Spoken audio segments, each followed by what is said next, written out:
Hi అండి. నేను మీ మధుని. అందరూ బాగున్నారు కదా! ఈరోజు మన రెసిపీ వచ్చేసి పాలక్ పన్నీర్ అనమాట. ఫస్ట్ పాలకూరని తీసుకొని నీట్‌గా కడిగేసుకున్న తర్వాత వేడి నీళ్ళల్లో ఇలా వేసుకొని ఉడికించుకోవాలనమాట. కొంచెం ఉడికిన తర్వాత దాన్ని ఇట్లా వాటర్ ఏమీ లేకుండా స్ట్రెయిన్ చేసేసుకోవాలి.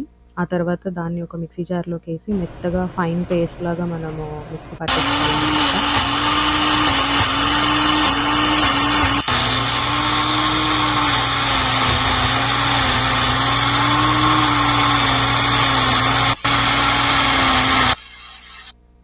దాని తర్వాత పొయ్యి మీద పాన్ పెట్టుకొని, అందులో ఆయిల్ వేసుకొని, అందులోనే పచ్చిమిర్చి, కొంచెం ఆనియన్ గూడా వేసేసుకొని, సాల్ట్ గూడా వేసుకొని వేయించుకోవాలనమాట.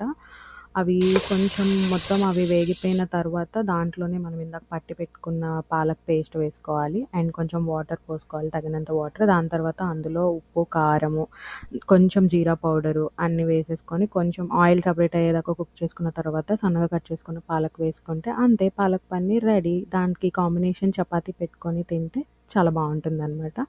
Thanks for watching. నెక్స్ట్ వీడియోలో మళ్ళీ కలుద్దాం. బాయ్.